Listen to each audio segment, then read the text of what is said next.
bagai di belantara yang gelap, tanpa seribu tanya, namun tetap percaya. Jejakmu Tuhan sungguh sempurna.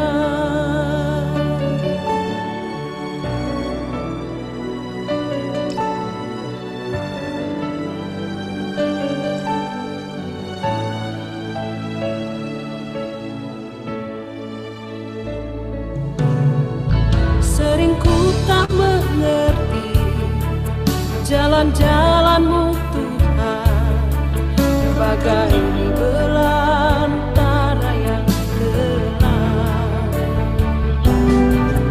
tanpa seribu tanya, namun tetap percaya. Jejakmu Tuhan sungguh sempurna. Ajarku memahami semua yang Kau ingini, agar hidupku puaskan hati-Mu. Bagimu aku rela sepenuh hati menghamba, serahkan diri, genapi karya-Mu.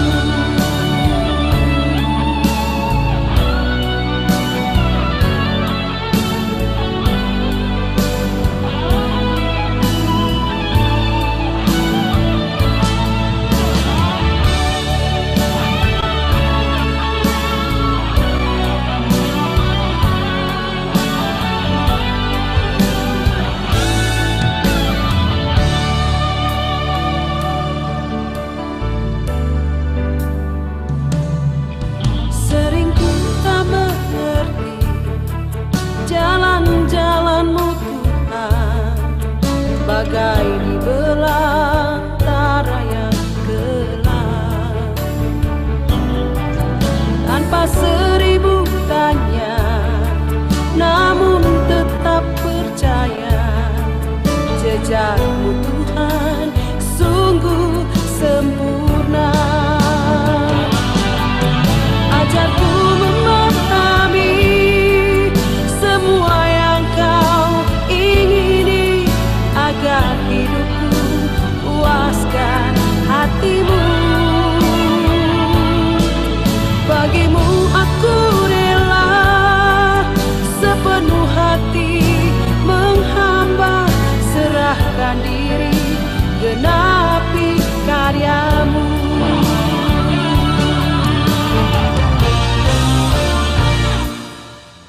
Ajarku memahami semua yang Kau ingini, agar hidupku puaskan hati-Mu.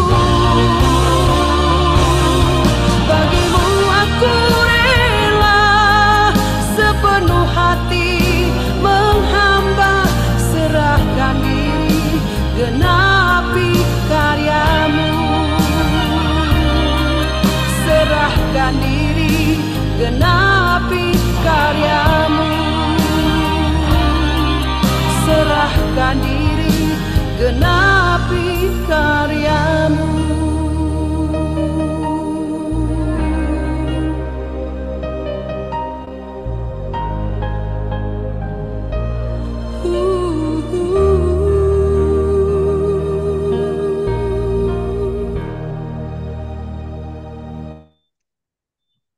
Puji Tuhan, kita sudah mendengarkan satu pujian, dan saatnya kita akan masuk kepada kebenaran firman Tuhan yang akan disampaikan oleh hambanya, Bapak Pendeta Jonathan Trisna. Beliau adalah hamba Tuhan yang luar biasa, ya, sebagai gembala, sebagai dosen di STTBI, dan juga yang luar biasa melayani di berbagai tempat. Ya, pengalaman pelayanan sudah luar biasa. Ya, baik Bapak Ibu semuanya, kita akan mendengarkan kebenaran firman Tuhan yang akan disampaikan oleh hambanya, Bapak Pendeta Jonathan Trisna. Waktunya dipersilakan. Silakan Pak Pendeta. Shalom saudara-saudara. Suara saya kedengaran dengan baik? Ya, baik terdengar Pak. Oke, saya akan share screen ya. Iya.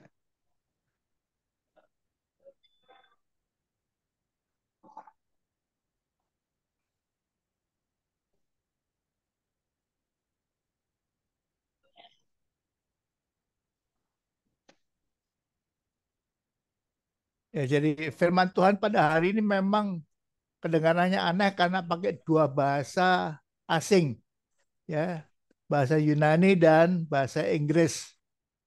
Ya, judulnya saya beri anugerah bagi kita yang menunggu kita itu sangat besar dan pasti, tapi hanya bagi mereka yang bertuhankan Yesus Kristus, yang hidupnya itu bagi Kristus.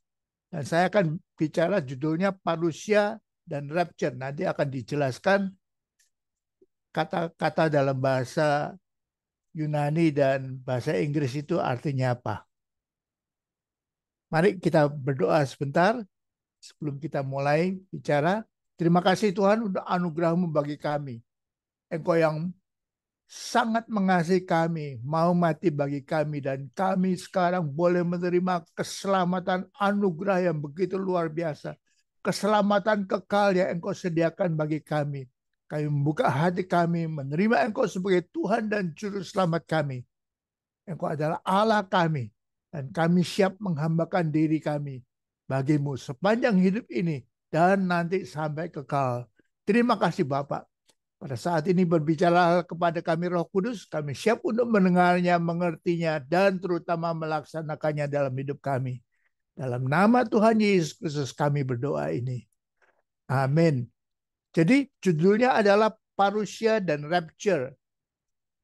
Nah, misalkan, ini andaikan ya, saya berandai-andai dulu, misalkan ada seorang, ini Sabar, Sabar ini anggota jemaat GB Impact di Green Lake, seorang staf daripada gereja, anak muda, badannya kokoh kekal, tapi pada suatu hari, andaikan, saya sudah minta izin juga pakai namanya di dalam khotbah ini, tapi pada suatu hari dia naik motor, lalu terjadi kecelakaan dan meninggal. Kecelakaan yang parah sampai dia meninggal. Kecelakaan di jalannya. Rohnya akan kemana? Rohnya kita belajar dari firman Allah, rohnya akan segera ke Firdaus. Perlu makan? Nggak perlu lagi makan kita di Firdaus. Tidak perlu makan, perlu tidur? Nggak perlu tempat tidur, nggak perlu rumah. Perlu ke toilet? Kita nggak perlu ke toilet lagi. Karena kita sudah tidak makan, tidak minum. Untung nggak? Pertanyaannya untung nggak bagi si Sabar? Bagi kita jawabannya jelas. Untung, untungnya besar. Mati adalah untung. Dan ini kata-kata yang ditulis oleh Paulus sendiri. Kalau kita hidup adalah Kristus, maka mati adalah keuntungan. Ini tegas ya. Alkitab mengajarkan kepada kita, bagi kita yang di dalam Yesus Kristus, mati itu untung besar. Tapi tubuhnya gimana? Ya, tubuhnya tidak masuk dalam kekekalan tentunya. Tubuhnya akan jadi santapan belatung. Sudah lihat belatung sebelah kanan itu, belatungnya jadi gemuk-gemuk. Karena badannya si Sabar ini besar juga. Waduh, pesta pora. Tapi kita tahu belatung itu nggak lama hidupnya. 1-2 minggu aja sudah pada mati. Nah, tubuh yang sudah dimasukkan ke peti mati itu sudah dikubur itu akan menimbulkan atau mengeluarkan cairan dan gas. Karena tubuh itu membusuk. Jadi itu akan diserap tanah. Sudah lihat itu peti mati orang Chinese ya, siupan itu yang tebal sekali, berat sekali, mungkin perlu 6 orang untuk memikul siupan ini. Tapi saya pernah lihat, kalau terlalu lama tidak dikubur-kubur, jenazahnya itu di bawahnya itu mulai netes. Ada cairan tubuh itu, sehingga cepat-cepat harus ditampung dan ruangannya itu harus sering disemprot dengan minyak wangi. Jadi cairan dan gas yang timbul dari tubuh yang membusuk dari Sabar itu akan turun ke bawah Dan kalau di dalam sudah dikubur, itu tentunya akan diserap tanah. Tanahnya tentunya akan jadi subur. Rumput-rumput yang makan tanah yang subur itu akan jadi gemuk-gemuk. Dan kalau di tanah pekuburan, makanya sapi-sapinya, ternaknya yang makan rumput yang subur itu akan jadi gemuk-gemuk ya. Lihat gambar kanan itu sapi-sapi yang makan rumput ini kita bayangkan ini tanah pekuburan ya. Ini yang terjadi dengan sabar. Rohnya ada di Firdaus, tapi tubuhnya habis diserap tanah. Jadi makanan rumput, rumput jadi makanan sapi, sapinya jadi gemuk. Nah, misalkan ini ada seorang anggota jemaat yang saya juga sudah minta izin pakai namanya Lamria. Seorang wanita, staf dari gereja. Misalkan Lamria, aduh kita ingin pesta ini, pesta steak dengan teman-teman kaum muda, youth di gereja ya. Ya pergi ke pasar daging, ke pasar untuk beli daging sapi. Nah, tentunya dia tidak bisa pilih-pilih yang seadanya. Dan seadanya salah satunya itu adalah sapi yang makan rumput di pekuburan di mana Sabar sudah dikuburkan. Dan kita orang-orang di gereja menikmati steak yang disajikan. Pada saat kita menikmati steak, tercampurlah tubuh Sabar dengan tubuh kita. Kita semua makan daging sapi yang sudah makan rumput, yang sudah menyerap zat-zat atau cairan dari tubuhnya Sabar. Jadi semua sudah kecampur dengan tubuh Sabar. Nah, Lamria pada saat itu misalkan, ini andaikan ya, ini kita berandai-andai, naik kapal Tampo Mas 2 ke Makassar. Sudah lihat itu kapal sebelah kanan itu, kapal Tampo Mas 2 yang padat diisi melebihi batasnya. Tapi kapal itu kemudian tenggelam, mengalami kebakaran dan tenggelam pada tanggal 27 Januari 1981. Nah, apa yang terjadi dengan rohnya Lamria? Rohnya Lamria karena dia orang yang beriman, bertuhankan Yesus Kristus, langsung juga akan ke Firdaus. Untung nggak Lamria? Ya untung. Sama seperti Sabar juga. Mau kembali ke Jakarta? Nggak mau. Ngapain? Ngapain mau kembali ke Jakarta? Firdaus jauh 1000 kali lebih indah daripada Jakarta. Buat apa kembali ke Jakarta? Tapi kan ada keluargamu, ada papa mamamu yang di Jakarta itu. No. Di sini ada Tuhan Yesus Kristus. Saya bisa ngobrol dengan Tuhan Yesus Kristus secara nyata. Kalau di Jakarta, saya berbicara dengan Tuhan Yesus dalam doa melalui iman. Tapi di sini secara nyata di Firdaus ini. Tapi tubuhnya gimana? Tubuhnya Lamria yang tadinya sudah ikut makan steak dan tubuhnya Sabar itu dimakan ikan kecil. Sudah lihat gambar kanan itu, ikan kecil, ikan kecilnya dimakan ikan sedengan dimakan ikan besar yang merah itu ya. Nah, jadi sudah kecampur. Semuanya sudah kecampur. Nah, misalkan pada saat ibadah, pada waktu ulang tahun GB Impact di Green Lake, kita adakan pesta makan bersama. Ada yang menyajikan pergi ke pasar, beli ikan-ikan laut yang gede-gede, yang besarnya seperti nampan begitu. Dan kita beli di pasar. Dan kita pesta bersama-sama. Kita makan bersama-sama ikan bakar itu. Nah, tubuhnya Sabar yang sudah dicampurkan dengan tubuhnya Lamria, dan tubuhnya Lamria yang sudah dimakan ikan kecil dimakan ikan sedengan dimakan ikan merah yang besar itu, lalu ikan besar itu ditangkap nelayan dan dijual di pasar ikan, dan kita pesta bersama. Tubuh kita semua langsung sudah tercampur dengan tubuhnya Sabar dan tubuhnya Lamria. Nah, kita berandai-andai ketiga ini ya. Misalkan si Yonatan. Nah, ini saya ya sendiri sudah minta izin juga pakai namanya Yonatan ya untuk contoh khotbah ini ya. Kita semua ikut menikmati pesta ikan bakar di gereja. Wah, saya juga. Jadi tubuh saya sudah kecampur dengan tubuhnya si Lamria dan si Sabar. Nah, lalu saya naik dalam suatu pelayanan untuk ke Kalimantan Barat, di dusun-dusun pelayanan saya, misi saya ada di Kalimantan Barat. Saya naik pesawat dari Jakarta ke Pontianak. Wah, nikmat sekali. Kita naik 30.000 kaki di udara. Pada waktu itu sedang tinggi-tingginya seperti itu, saya tertidur. Mata saya merem, saya tertidur.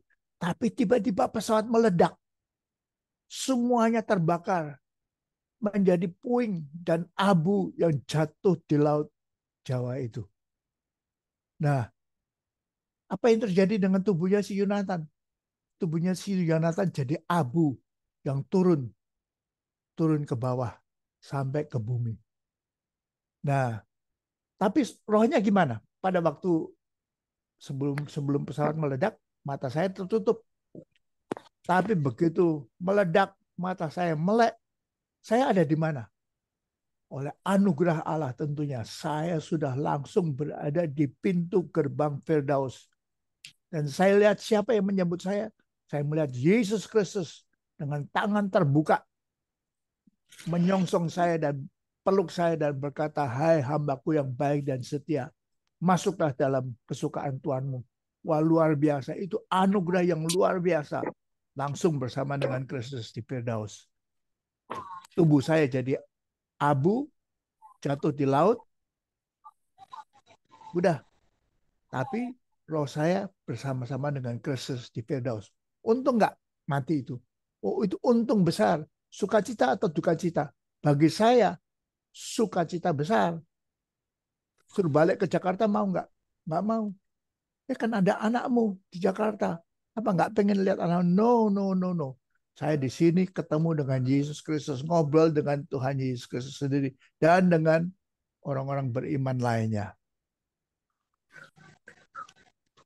Nah, jadi apa yang kita pelajari, yang kita dapat firman Allah, mereka yang mati dalam Kristus, rohnya akan ke Firdaus. Ini Yesus Kristus sendiri waktu ditanya, waktu berkata kepada orang yang mati sampingnya, di samping salibnya, "Hari ini engkau akan bersama dengan aku di Firdaus." Jadi petang hari itu setelah ketiga mati, si orang satu yang di samping Kristus itu bersama dengan Kristus langsung ke Firdaus. Jadi roh kita semua akan bersama dengan Kristus di Firdaus. Kita akan bertemu dengan orang-orang kudus di Firdaus. Kita akan saling kenal, tapi kenalnya sebagai malaikat-malaikat. Tidak ada lagi cemburu, iri, posesif, dan berbagai emosi lain, negatif lainnya. Kok bajumu lebih bagus dari baju saya? Kok tasmu, tas Hermes, udah tas Hermes sudah tidak ada artinya lagi di Firdaus. Kok makananmu dagingnya lebih gede daripada makanan saya? Enggak ada lagi itu di Firdaus. So, mati adalah untung asalkan hidup adalah Kristus. Ini kata-kata Paulus sendiri ya. Hidup adalah Kristus dan mati adalah keuntungan. Kata-kata yang luar biasa. Jadi waktu kita mati itu masa sukacita bagi kita, bukan duka cita. Bagi yang tinggal memang duka cita. Bagi kita yang mati dalam Kristus, kita sukacita. Nah, dalam Lukas pasal 23 ayat 43 dan 2 Korintus ayat 12 dikatakan, Yesus berkata kepadanya, "Aku berkata kepadamu, sesungguhnya hari ini juga engkau akan ada bersama dengan aku dalam Firdaus." Ini janjinya kepada orang yang di sampingnya, yang percaya kepadanya, yang bertuhankan Kristus, yang mati di sampingnya. Hari itu juga, tapi janji Kristus, hari ini juga engkau akan bersama-sama dengan aku dalam Firdaus. Suatu janji yang luar biasa, anugerah dan yang pasti ini. Dalam 2 Korintus ayat 12, pasal 12 ayat ketiga juga dikatakan, aku juga tahu tentang orang itu. Ini kata-kata Paulus ya, tulisan Paulus ya. Entah di dalam tubuh, entah di luar tubuh, aku tidak tahu. Tuhan yang mengetahuinya. Ya tiba-tiba diangkat ke Firdaus. Paulus sudah pernah melihat diangkat ke Firdaus, tapi dia tidak tahu. Dia tidak bisa kasih kepastian. Itu waktu saya ke Firdaus, itu tubuh saya gimana ya? Mengatakan entah. Dan ia mendengar kata-kata yang tak terkatakan yang tidak boleh diucapkan manusia. Nah, kadang-kadang kita baca kesaksian orang-orang yang sudah mati lalu bangkit kembali. Mereka cerita keadaan neraka, keadaan surga, keadaan Firdaus. Tapi Paulus tidak bisa. Mereka mendeskripsikan surga, tapi Paulus tidak bisa mendeskripsikan surga itu. Dia dengar orang-orang bicara, dengar kata-kata, tapi dia tidak bisa mengucapkan, mengulangnya untuk kita yang masih hidup itu. Kata-kata yang tidak terkatakan, yang tidak boleh diucapkan manusia. Ini aneh ya. Paulus yang sudah pernah ke sana, dalam visi mungkin, atau entah dalam tubuh atau tidak, Paulus tidak sadar juga, dia tidak tahu. Tapi dia melihat sesuatu yang tidak bisa dideskripsikan. Makanya dia tidak bisa menggambarkan Firdaus seperti apa. Dan dia dengar kata-kata yang juga tidak bisa dia ucapkan kembali. Ini lain dengan orang-orang yang katanya sudah pernah mati lalu bangun kembali. Itu bisa cerita banyak. Tapi Paulus tidak. No. Dan memang Firdaus itu kita tidak bisa.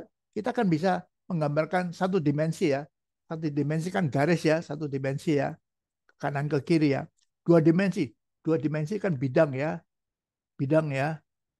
Tiga dimensi kan ruang ya. Ada panjang, lebar, ada tinggi ya. Ini ruang seperti kita. Tapi kalau ditanya saudara dan saya, kita bisa gambarkan nggak 4 dimensi? Hah? 4 dimensi? 5 dimensi? Hah? Mana bisa itu 5 dimensi? Kita nggak bisa ngerti. Nggak pernah lihat itu. Kalau 10, kalau Firdaus itu 10 dimensi, bisa diceritakan nggak? Nggak bisa. Kita nggak bisa cerita. Kalau Firdaus itu 10 dimensi atau 3 dimensi atau 5 dimensi, kalau 3 dimensi kita masih bisa cerita. Tapi 4, 5, dan seterusnya kita tidak bisa cerita. Dan Paulus tidak bisa cerita itu Firdaus seperti apa.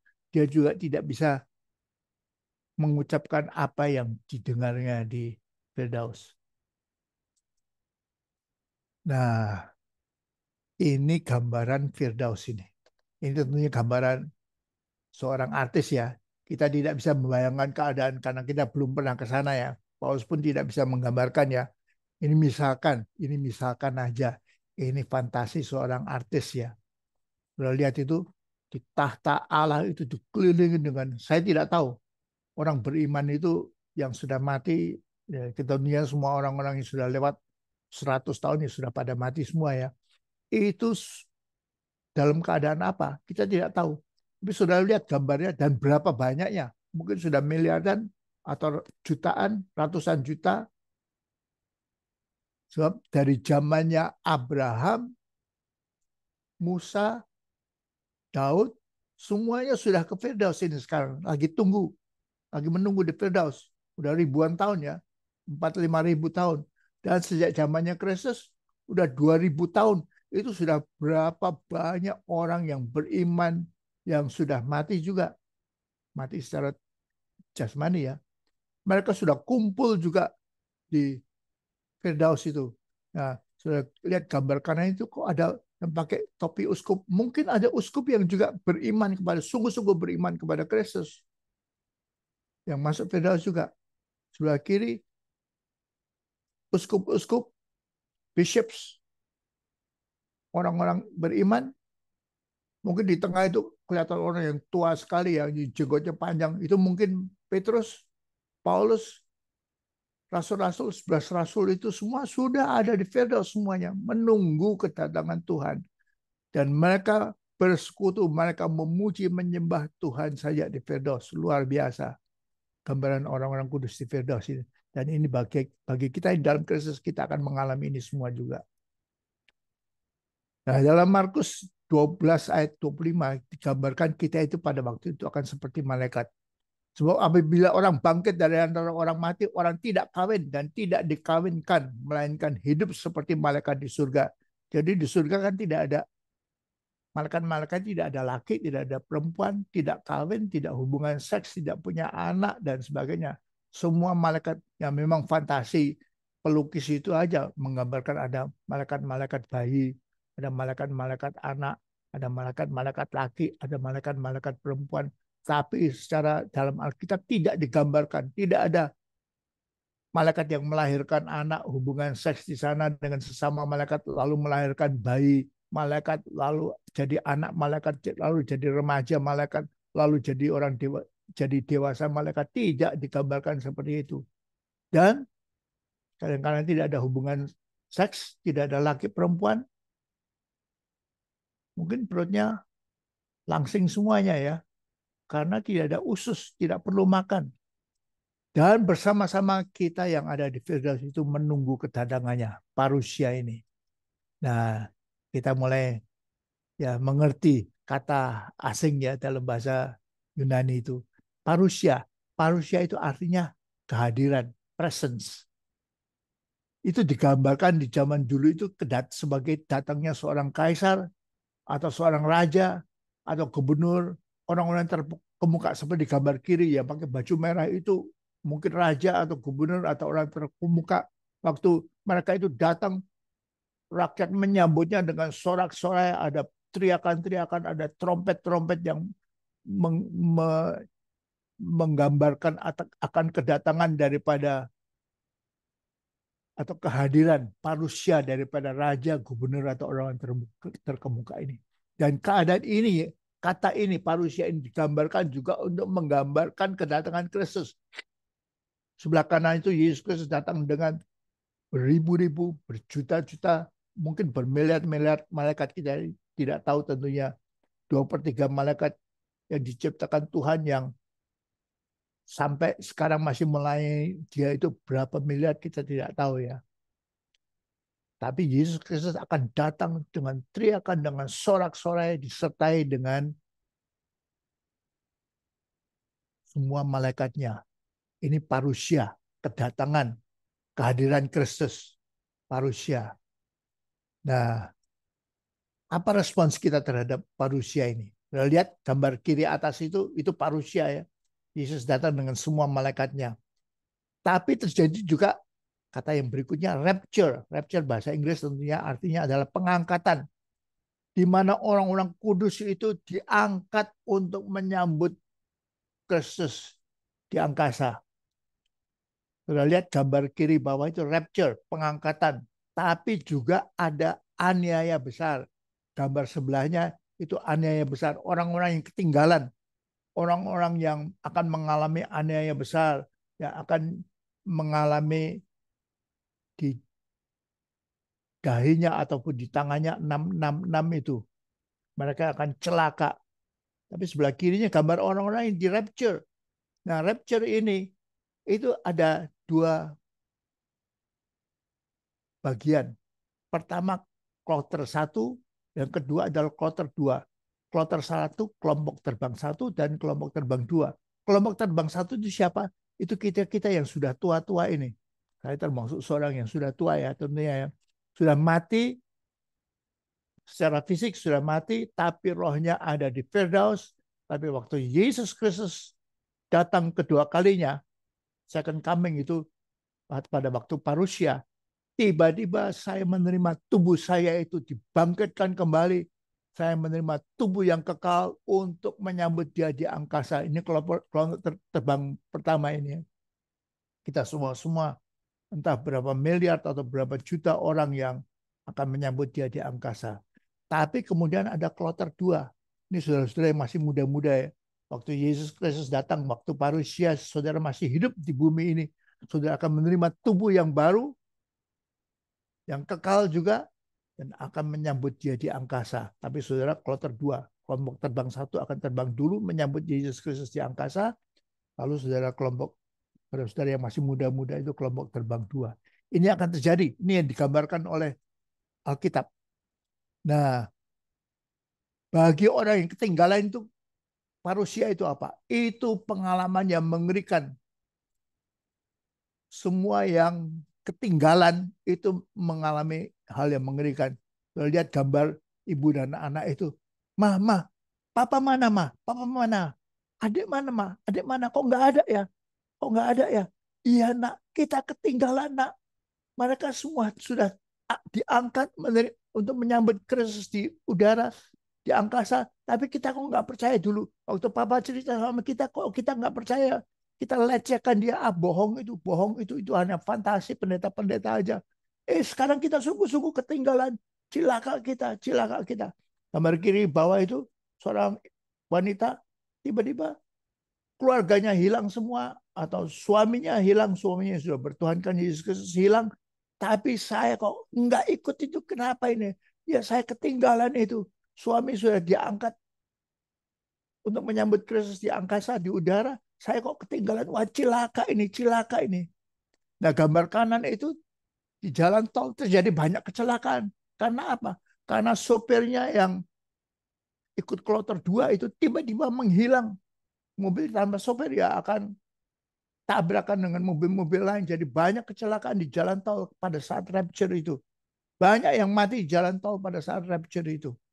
Tapi sopir-sopir sukacita besar karena dia menyambut Yesus Kristus di udara.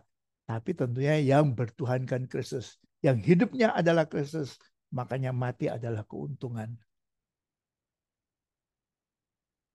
Nah, kita lihat ayat yang lain ya. Dalam 1 Korintus 15 ayat 52 ini ya.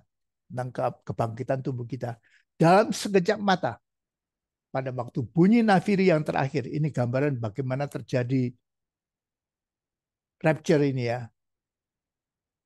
Dalam sekejap mata, pada waktu bunyi nafiri yang terakhir, ini nafiri karena Yesus Kristus turun. Kedatangan yang kedua beserta dengan semua malaikatnya. Sebab nafiri akan berbunyi dan orang-orang mati akan dibangkitkan dalam keadaan yang tidak dapat binasa. Ini kita ini kloter pertama ya. Kita akan dibangkitkan, terima tubuh yang tidak akan binasa lagi. Dan saudara-saudara yang kloter kedua yang masih muda-muda yang masih hidup pada waktu Kristus datang itu, dan kita semua akan diubah. Saudara-saudara juga kloter 2 itu akan diubah, dapat tubuh yang baru. Nah, saudara lihat dalam bahasa Inggrisnya, in a moment, in the twinkling of an eye, at the last trump, for the trumpet shall sound, and the dead shall be raised incorruptible, and we shall be changed. Jadi kita yang di Firdaus akan dibangkitkan dulu dengan tubuh yang tidak bisa rusak, dan saudara-saudara yang kloter 2, saudara semua juga akan diubahkan tubuhnya, terima tubuh kebangkitan yang kekal juga, yang tidak bisa mati lagi. Tapi saudara perhatikan yang saya kasih merah itu dalam bahasa Indonesia dalam sekejap mata. Artinya cepat sekali ya. Tapi saudara bayangkan kalau mata kita kejapkan, kelopak mata kita tutup sebentar, itu seberapa detik ya. Tapi dalam bahasa Inggrisnya lebih cepat lagi. In the twinkling of an eye. Bukan dalam sekejap mata. Tapi mata kita goyang sedikit aja. Bola mata kita goyang sedikit. Itu tentunya lebih cepat lagi. In the twinkling of an eye. Pada saat yang sangat cepat itu. Terjadi kloter 1 dan kloter 2 itu. Pada saat nafiri dibunyikan. Ini luar biasanya anugerah bagi kita, masa depan kita yang luar biasa ya. Nah, saat kebangkitan, di mana ini Allah? Tubuh kita kok dibangkitkan? Apakah Allah bingung? Allah bingung nggak membangkitkan kita? Tentunya Allah tidak bingung ya. Allah maha kuasa ya. Secara instan, sekejap mata, seberapa detik tadi, seberapa ribu detik itu ya. Allah tidak bingung. Allah bisa langsung tanpa pusing dia itu memisahkan tubuhnya si Yonatan, si Lamria, dan si Sabar dengan 1000 orang lainnya yang sudah kecampur dalam satu tubuh itu dia bisa pisahkan dan dia bangkitkan tubuh kita yang lama itu, dibangkitkan dalam tubuh kekal, tubuh yang baru. Jadi Allah nggak bingung itu pisahkan tubuh kita. Nggak ada kebingungan bagi Allah. Ini luar biasa anugerah bagi kita ya. Nah, kita lihat ayat ini ya. Sebab sebagaimana halnya pada zaman Nuh, Matius 24 ayat 37, demikian pula halnya kelak pada kedatangan manusia. Ini sudah persis sama seperti zamannya Nuh.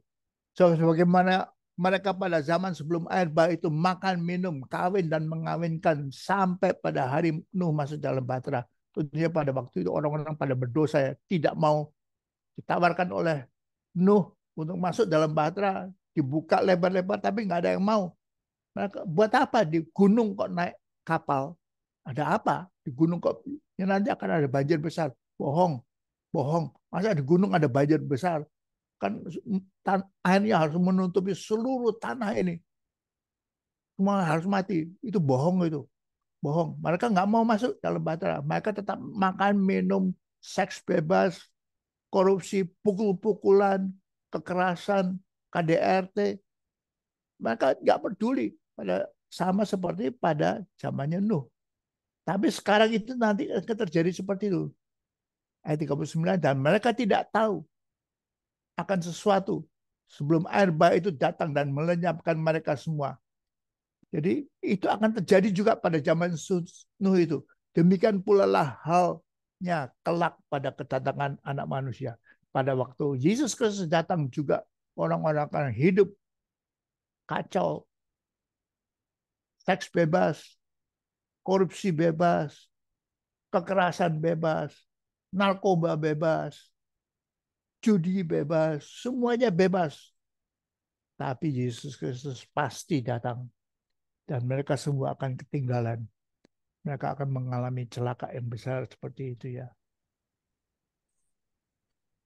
Nah, bagi kita yang menantikan kedatangan Kristus itu luar biasa. Itu anugerah besar. Kita sungguh-sungguh menanti dia turun sebagai raja, dikelilingi segala malaikatnya. Ini hari besar, hari sukacita besar bagi kita.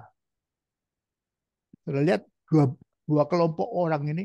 Yang sebelah kiri mereka menanti kedatangan Kristus. Sudah menanti-nantikan, sudah dengar khotbah seperti saya khotbahkan sekarang ini. Sudah dengar dari gembala mereka cerita, kita semua menanti kedatangan Kristus. Mereka sudah siap-siap. Mereka waktu melihat Yesus Kristus turun di angkasa itu, mereka semua berlutut, mereka sukacita, anak-anak sorak-sorai, mereka bersyukur, syukur, karena begitu luar biasanya parusia ini. Dan kita semua akan menyambut dia di angkasa rapture ini. Tapi saudara lihat, yang sebelah kanan itu orang-orang yang celaka, orang-orang yang ketinggalan ini.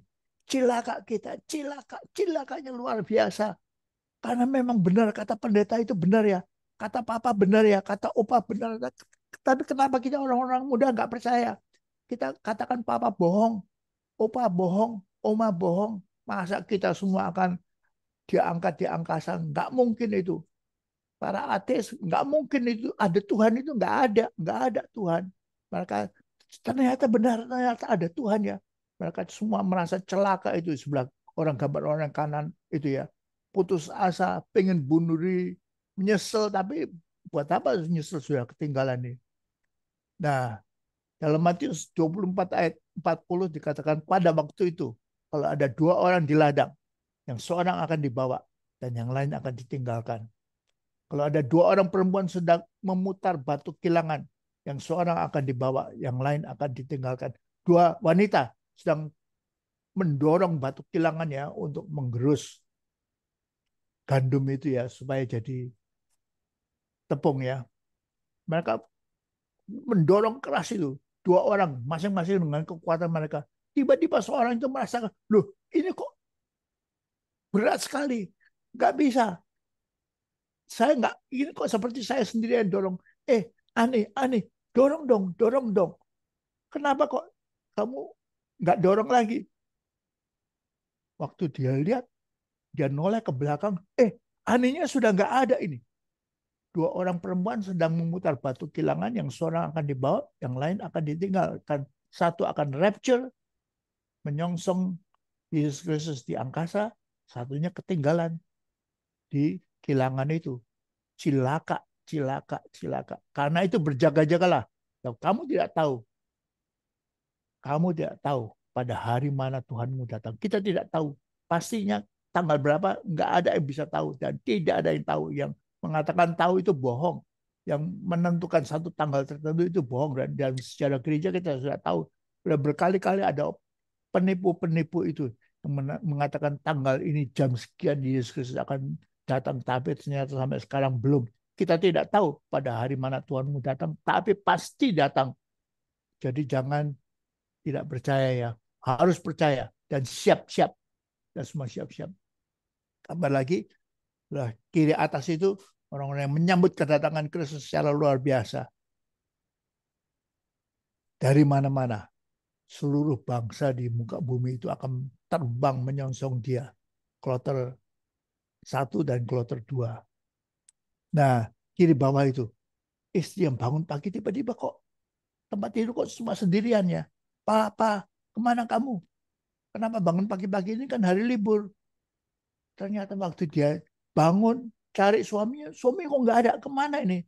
Pagi-pagi kok sudah nggak ada. Waktu dia keluar rumah, tetangga-tetangganya juga pada teriak-teriak ini. Mana suami saya? Mana istri saya? Mana anak saya? Mana anak saya yang tertua? Mana anak saya yang kecil? Semuanya kok sudah nggak ada. Ternyata sungguh-sungguh benar. Parusia itu ada. Rapture itu ada. Dan kita ketinggalan. Celaka ini. Semua pada panik di seluruh kampung atau di seluruh kompleks itu ya. Gambar kanan atas, kita yang lagi ngobrol sama seorang di taman begitu ya, duduk di bangku itu, berdua begitu. Kita ngobrol-ngobrol, lalu tiba-tiba kita tanya sama dia, teman ngobrol kita itu, Bapak kerjanya di mana? Sebagai apa? Kedudukan untung nggak kerja di situ ya? Tapi kok diam aja, kok nggak jawab ya? Kita tanya, Bapak, maaf ya, saya mau tanya ya, Bapak kerja di mana? Perusahaan mana? Menguntungkan nggak? Kedudukannya sebagai apa? Tapi kok tetap diam? Waktu kita noleh, ternyata pakaiannya sudah kosong. Kalau lihat itu jasnya sudah kosong. Celananya sudah kosong. Sepatunya sudah kosong. Ternyata sudah parusia. Sudah rapture. Udah terjadi pengangkatan. Saya ketinggalan. Ternyata benar ya kata pendeta ya. Benar ya kata orang-orang yang ngomong di televisi itu. Bahwa akan terjadi rapture. Akan terjadi parusia. Saya kok ketinggalan. Dan kalau yang ketinggalan itu cilaka. Lihat gambar kanan bawah itu. Yang perempuan ini. Memang hidup saya kasar ya. Saya jadi perempuan malam ya. Enak dong. Baru bapak pendeta sudah menegur. Jangan jadi perempuan malam. Ayo. Benahi hidupmu. Om. Saya kan perlu piara anak. 2 anak kecil. Mama saya sudah sakit. Di rumah sakit saya harus keluar banyak uang. Om. Kerja malam itu paling enak om. Tidurnya di hotel bintang 5. Kerjanya cuma seberapa jam. Dapatnya 3 juta om. Mana ada pekerjaan seperti itu. Dalam seberapa jam kerja dapat 3 juta. Dan makan, minum, tidurnya di hotel bintang 5. Betul. Tapi Bapak Pendeta sudah mengingatkan. Awas ya, hati-hati ya. Hidup adalah Kristus. Ini hidup bukan seks. Hidup bukan duit. Hidup bukan kekerasan. Hidup bukan kekuasaan. Ya, akhirnya gimana ya? Ya, bunuh diri aja. Itu gambar wanita yang lompat dari apartemen lantai 30 itu. Ya, saya ikut mati aja. Sebab saya kok ketinggalan seperti ini ya. Nah, Wahyu 9 ayat 6 dikatakan pada masa itu manusia akan mencari kematian tapi mereka tidak menemukannya. Mau mati tapi nggak bisa mati. Mereka akan mati tapi kematian menghindari mereka. Terjadi di jalan tol itu banyak kecelakaan karena supir-supir pada hilang. Supir-supir yang di dalam Tuhan ya, yang bertuhankan Kristus pada hilang. Jadi terjadi banyak tabrakan. Kanan atas itu pesawat. Tiba-tiba pesawat kok menghunjam turun ke bawah seperti ini. Para penumpang jadi panik ya. Dan mulai lihat tetangga di depan saya itu kok jadi kosong ya kursinya. Tanya sama pramugari, ada apa ini? Pesawat kok orang menuju turun ke bawah ini. Pramugari cepat-cepat lari ke ruang pilot. Waktu dia buka pintu ruang pilotnya, pilotnya sudah nggak ada. Co-pilotnya juga sudah nggak ada. Nggak ada yang mengendalikan pesawat itu. Karena pilot dan kopilotnya adalah orang yang bertuhankan Kristus. Dan pesawat itu menghunjam, jatuh, terbakar, habis. Atau gambar kiri bawah itu, naik bus itu. Pak, hati-hati ya, ini naik jalan pegunungan ya. Sebelah kiri itu ada jurang yang dalam, hati-hati ya Pak. Pak, jangan dekat-dekat ke jurang Pak. Jangan dekat ke tepian Pak. Tapi tiba-tiba sopir yang diajak ngomong Pak sebenarnya, loh kok nggak ada? Sopirnya mana? Sopirnya mana? Sopirnya mana? Busnya tiba-tiba masuk ke jurang, terguling-guling, kecelakaan besar karena sopirnya sudah diangkat, sudah mengalami rapture, kloter kedua. Lihat gambar kanan Bapak itu, mama dan anak perempuannya. Cilaka kita, kita ketinggalan. Kita kok bandel ya. Papa sudah ngajarin kita untuk siap-siap untuk kedatangan Tuhan. Kita bandel aja, hidup kita kacau aja. Celaka, ternyata omongan Papa benar ya. Kita ketinggalannya. Mereka ingin mati, tapi mati pun menghindari mereka. Ini, firman Allah juga mengatakan ini ya. Dalam Lukas 23 ayat 30. Maka orang akan mulai berkata kepada gunung-gunung, runtuhlah menimpa kami. Dan kepada bukit-bukit timbunilah kami. Karena mereka seperti orang sebelah kiri itu. Cilaka ini, kita ketinggalan ini. Kita ketinggalan. Yang perempuan, kenapa saya jadi perempuan malam? Kenapa saya seks bebas seperti ini? Memang rasanya memuaskan jadi seks bebas, ya punya banyak cowok ya. Tapi kok celaka kita ini ya. Celaka saya ini ya. Cowok yang di bawah itu. Kenapa saya dulu suka pukulin istri saya? Kenapa saya suka korupsi ya? Yang tidak boleh saya tanda tangan untuk dapat uang banyak ya. Kenapa saya koruptor ya? Cilaka, ternyata saya ketinggalan. Mama saya sudah nggak ada, papa saya sudah nggak ada, adik saya sudah yang sungguh-sungguh setia di gereja sudah dan melayani di gereja sudah nggak ada. Ini gimana saya kok ketinggalan? Ternyata kata-kata mereka itu benar ya. Ada rapture, ada parusia itu ada. Terus gimana itu? Ya, sebaiknya saya mati sebab saya akan ketinggalan, saya akan celaka, bakal masuk neraka. Neraka yang panasnya tidak akan habis-habisnya. Lihat gambar kanan atas itu, putus asa, ya lompat aja dari tingkat tinggi. Atau gantung diri aja karena putus asa. Sudah lihat tali gantungan. Atau bunuh diri aja. Atau gambar kanan bawah itu, lompat aja dari tebing. Mereka minta mati karena sudah putus asa. Tebingnya itu nggak mau menimpa mereka. Berkata kepada gunung, timpalah kami. Bukit-bukit timbulilah kami, tapi tidak bergeming itu. Gunung-gunungnya tidak mau timpa mereka karena mereka begitu ketakutan. Mereka begitu merasa celaka karena sudah ketinggalan. Jadi kesimpulannya, firman Tuhan pada pagi hari ini, hiduplah dalam kekudusan sesuai dengan kehendak Tuhan serta menantikan parusia dan rapture. Hidup adalah Kristus dan mati adalah keuntungan. Itu yang ditulis oleh Paulus. Itu menjadi patokan bagi kita yang dalam Kristus. Mati itu untung, mati itu bukan rugi. Mati itu untung, untung besar. Bagi siapa? Yang bertuhankan Yesus Kristus. Yang hidup sesuai dengan kehendak Allah. Yang hidupnya itu diatur sesuai dengan firman Allah. Bukan yang jahat, bukan yang korupsi, pendeta-pendeta yang mata duitan, yang jahat, yang duit. Pokoknya saya khotbah sekali khotbah harus 10 juta. Pokoknya saya hanya mau, karena saya orang terkenal, pengkhotbah terkenal, atau kedudukan. Yang penting bagi saya kedudukan. Saya harus nomor 1 di gereja ini. Saya harus orang ngetop, kekuasaan. Semua harus nurut sama saya. Awas ya nggak nurut sama saya. Gila kekuasaan, gila hormat, gila duit, gila seks. Ya, gila perempuan, gila seks. Saya berhak, uang saya, gaji saya besar. Entah gimana, saya pinternya saya gaji saya besar, 30 juta sebulan.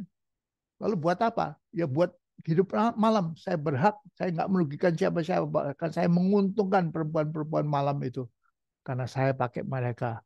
Itu hak saya. Tapi itu hidup dalam dosa yang luar biasa. Tidak akan diangkat pada waktu rapture. Mereka akan ketinggalan dan ketinggalan celaka. Sebab mereka akan menanti bagaimana itu neraka yang panasnya luar biasa.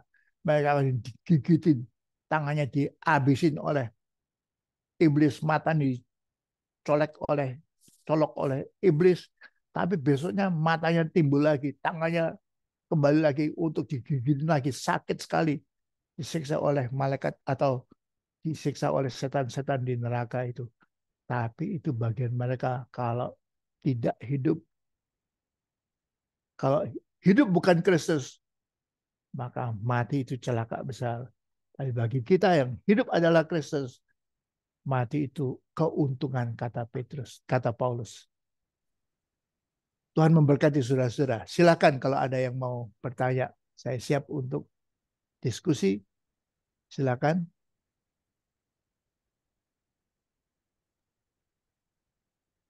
Suaranya Tuhan, belum. terima kasih kepada Ya. hambanya, Bapak Pendeta Dr.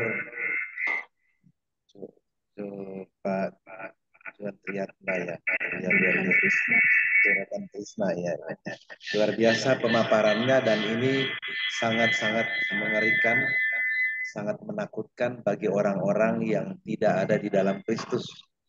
Karena hanya orang-orang yang ada di dalam Kristus yang tetap menjaga hidup dalam kekudusan yang bisa berkata bahwa bagiku hidup adalah Kristus dan mati adalah keuntungan.